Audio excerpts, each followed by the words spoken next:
My sister manipulated our mother into changing her will and said, "It's for the best." So I found her hidden affair, exposed it to her husband, and got her written out of the family completely. I never thought I'd be the kind of guy who'd go behind someone's back, let alone my own sister's. But then again, I never thought my sister would stab me in mine. My name's Michael, Mike, actually. I'm a 47-year-old real estate agent in Charlottesville, Virginia.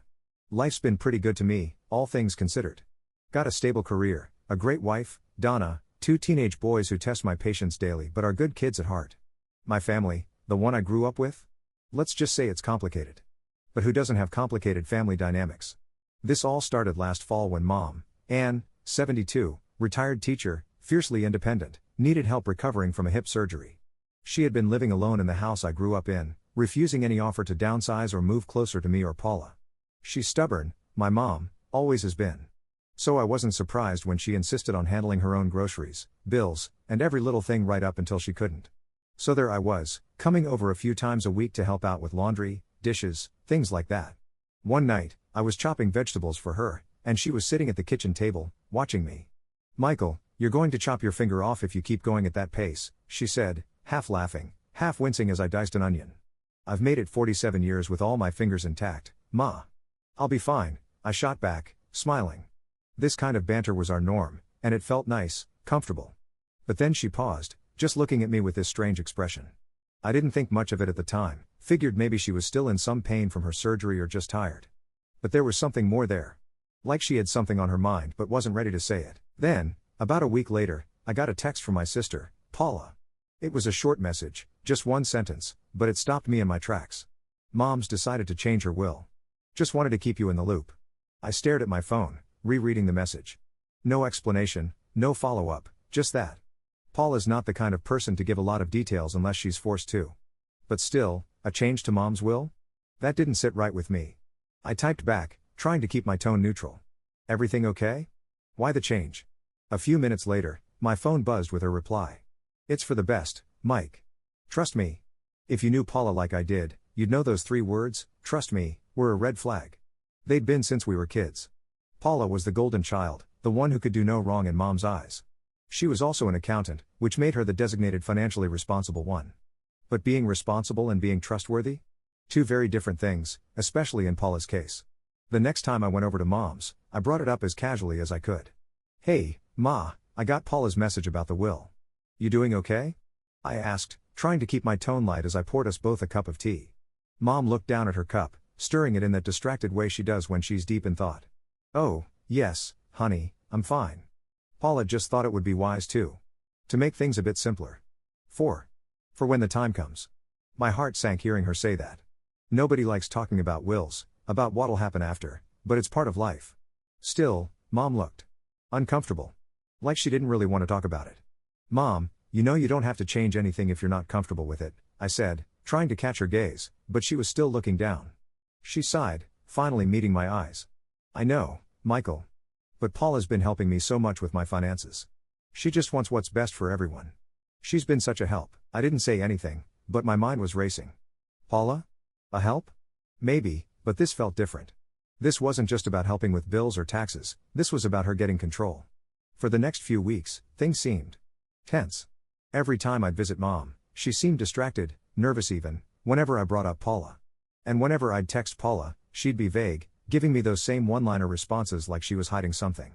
I wanted to believe I was overthinking it, but a voice in the back of my head kept telling me something was wrong. Then Thanksgiving came around, and things went from uncomfortable to downright explosive. We were all at Mom's house, Paula, her husband Greg, their 2 kids, my family. The kids were running around, Donna was chatting with Mom in the kitchen, and Greg was watching football with me. Everything seemed fine, like a typical family gathering. After dinner, we were all sitting around the table, talking, and that's when Paula cleared her throat and stood up. She looked around the table, and I could see that smug little smile on her face, the one she gets when she's about to drop some news. "So," she started, looking from me to Mom, then back to everyone else, "I just wanted to let everyone know that Mom and I have been working on some arrangements. You know, for when the time comes." The room went silent. Donna glanced at me, eyebrows raised, sensing the tension. Greg looked clueless, as usual. Mom was staring down at her hands, fidgeting. "What kind of arrangements?" I asked, trying to keep my voice even. Paula tilted her head, that smug smile never leaving her face. Mom has decided to make a few changes to her will. Since I'm already handling her finances, she thought it would make sense for me to take on the main responsibilities. Responsibilities? I repeated, barely able to keep the edge out of my voice. You mean the inheritance? She didn't even blink. Yes, exactly. Mom thought it would be easier if I managed the majority of her assets. You have your own business, Mike, and I'm already involved with Mom's finances. I looked over at Mom, hoping she'd say something, maybe reassure me that this was just a misunderstanding. But she just sat there, staring down, looking defeated. Mom, is this what you really want? I asked softly, feeling my hands clenching under the table. Mom looked up, meeting my eyes briefly before glancing away. Paula's been a great help to me, Michael. She's been managing everything, and it seems simpler this way. I don't want any arguments. I just want peace. Peace. That's what she thought she was getting. But I knew better. This wasn't about peace, this was about Paula getting her hands on everything, controlling everything. I bit my tongue, trying to keep my anger in check. Paula, I said, my voice barely above a whisper, you manipulated Mom into this, didn't you? Paula scoffed, rolling her eyes. Oh, please, Mike. Don't be so dramatic. Mom made the decision herself. I was just guiding her. Guiding her? That was rich. Paula, this isn't right, I said, my voice rising. Mom deserves better than to be pressured into something like this. Mom's eyes widened, and she held up her hands. Michael, please, don't make this a big deal. It's already done, and it's what I want. I wanted to argue, to say everything I was feeling, but I could see the pain in Mom's eyes. I didn't want to stress her out, so I let it go. But inside, I was fuming. That night, as I lay in bed next to Donna, I couldn't stop thinking about it. She turned to me, putting a hand on my shoulder. Mike, honey, you okay? She asked, her voice full of concern.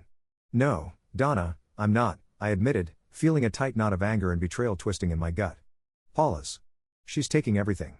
She's got Mom wrapped around her finger, and Mom can't even see it. Donna squeezed my shoulder, her eyes sad. I'm so sorry, Mike, but maybe there's something you can do? Her words stuck with me. I didn't want to stoop to Paula's level, but if she was willing to manipulate Mom, then maybe I needed to dig a little deeper. The next day, I started looking into things. Paula had always been private about her life, especially her marriage. Greg was a nice enough guy, but I always had the sense that Paula kept him in the dark about a lot of things. So, I decided to look a little closer. I'd heard some rumors, mostly whispers from mutual friends over the years, but I never thought much of them until now. I started asking around, subtly, not wanting to raise any red flags. It didn't take long to find out the truth. After a few days of asking around and doing some light snooping online, I found exactly what I needed. Paula's pristine, perfect life wasn't as flawless as she made it out to be. Turns out, my responsible little sister had been having an affair for over a year. I'd had my suspicions before, just based on how distant she'd become and how she always dodged questions about her marriage. But this was different. It was concrete, undeniable. The guy she was seeing was someone from her firm, a younger accountant named Jake. I only knew this because a mutual acquaintance had seen them out at a bar together, very much not acting like just colleagues. I even managed to find photos on social media that corroborated this. Jake's profile was public, and he'd posted a picture of his girl at a fancy restaurant. In the background, unmistakable, was Paula's favorite necklace, the one Mom had given her for her 35th birthday. The more I dug, the worse it got. Paula had gone on multiple business trips with Jake, always under the guise of work. Greg, her husband, had no idea. He was the kind of guy who'd trust her blindly, never thinking twice about her late nights or weekend conferences. It made me sick. Here was Paula, trying to take everything from our mother and me, acting all high and mighty, while she was sneaking around behind her husband's back. That's when I knew I had her. I wasn't sure how I wanted to play this, but I knew I had enough ammunition to make her squirm. The next week, I arranged a family dinner at Mom's house, conveniently inviting Paula, Greg, Donna, and the kids.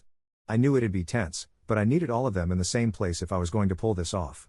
That evening, I showed up a little early, pretending I was just there to help Mom get things ready. Michael, everything all right? Mom asked, eyeing me as I set the table with just a little too much intensity. Oh yeah, just fine, Mom. Just making sure everything's perfect, I replied with a smile that didn't reach my eyes. She looked a little nervous but didn't push. When Paula and Greg arrived, Paula seemed her usual smug self, acting as if she had everything under control. I could see the look of self-satisfaction on her face, and it made my stomach turn. But I played along, chatting and laughing like it was any other night. I waited until we were all seated at the table, everyone relaxed, before making my move. After a few minutes of small talk, I cleared my throat. Hey, so I wanted to talk about something. It's kind of important. Everyone looked up, the room going silent. Paula glanced at me, slightly narrowing her eyes. She could sense something was up. I know Paula's been helping Mom with a lot of things lately, I started, keeping my voice steady, and I know she's been telling us it's for the best.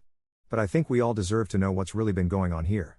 Greg looked confused, glancing from me to Paula, who was now looking visibly uncomfortable. What are you talking about, Mike? Paula asked, her voice tense. Oh, Paula, I said, feigning surprise. I just thought it was time we all got to be honest with each other. Don't you think, Greg? Greg's face was a picture of complete confusion. Mike, I don't know what you're getting at, he said, looking nervously at his wife. Is everything okay? Paula shot me a look that could kill.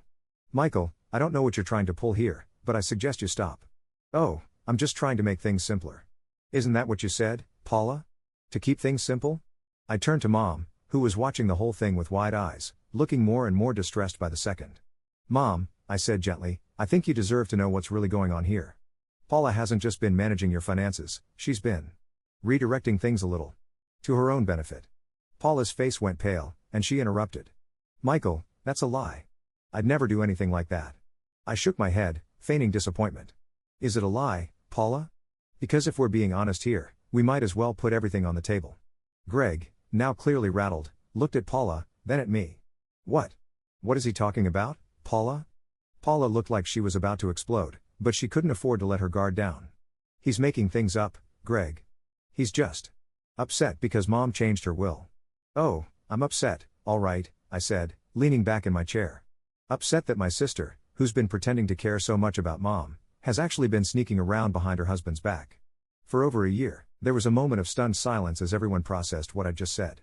Paula's face was white as a sheet, her mouth opening and closing like a fish out of water. Greg's eyes went wide, his face turning a sickly shade of green. Paula. What is he talking about? Greg asked, his voice barely above a whisper. I don't. He's lying, Greg. I would never, she stammered, but her voice was shaking. Really? I said, pulling out my phone and tapping through a few photos I'd saved. Because I happen to have proof. Photos, texts, even a few receipts from those business trips with Jake. Greg's face crumpled, his eyes fixed on Paula. Is this true? You've been seeing someone else? She was silent, her face frozen in horror. Paula, is it true? Mom's voice was trembling, her eyes filling with tears. Is this what you've been doing while pretending to help me? Paula finally snapped, her voice breaking. Okay, fine, yes. But it's not what you think. Greg, I was going to tell you. I just didn't know how. Greg stood up, pushing his chair back so hard it scraped against the floor. Paula, I trusted you. You've been lying to me, to all of us. And you were trying to take everything from Michael? From your own brother? Paula looked around the room, desperation etched on her face, but she was met with cold stares. Mom was crying quietly, her hands trembling as she clutched her napkin. Mom. I was trying to do what was best for you. Paula tried, but her voice was weak, unconvincing. Paula, I don't even recognize you anymore, Mom whispered, her voice breaking. All these years, I thought you were the responsible one, the one I could rely on. But you've broken this family. Donna, who'd been silent the whole time, reached over and put a comforting hand on my shoulder. Mike was only trying to protect you, Anne, she said softly. He didn't want to believe the worst about his own sister, but you left him no choice. Paula looked at me, hatred burning in her eyes. You think you're so noble, don't you, Mike? You just love playing the hero. No, Paula, I said, my voice hardening. I don't love any of this. But you didn't leave me a choice. You were willing to sacrifice everyone for your own selfishness, and you thought nobody would stand up to you. Well, guess what? You were wrong. Greg stood there, shaking his head, unable to look at her. I think it's best if you leave, Paula. We'll talk later. His voice was filled with pain, but also finality. Paula looked at all of us one last time, her face a mixture of anger, humiliation, and despair. She turned and walked out, slamming the door behind her. After she left, the room was filled with an uncomfortable silence. Finally, Mom looked at me, her eyes full of sadness but also gratitude. Michael. I'm so sorry. I should have trusted you. I took her hand, giving it a gentle squeeze. It's okay, Mom. I just wanted to make sure you were safe. In the weeks that followed, things were tense, but a strange sense of relief settled over the family. Greg filed for divorce, and Mom officially changed her will back, leaving things split evenly between Paula and me, as it should have been all along. Paula tried to come back into our lives a few times, but the damage was done. She was out, at least until she found a way to make amends, and even then, things would never be the same. But through it all, I realized something important. Family isn't about blood, it's about trust. And sometimes, even the ones you're closest to can break that trust. The trick is knowing when to stand up for yourself, and for the people who really matter. And while I'd never planned on playing detective, or enacting revenge, I have to admit, there was a strange satisfaction in knowing that for once, Paula's schemes hadn't worked. She'd tried to manipulate her way into everything, but in the end, she was left with nothing. And, honestly, that was enough for me.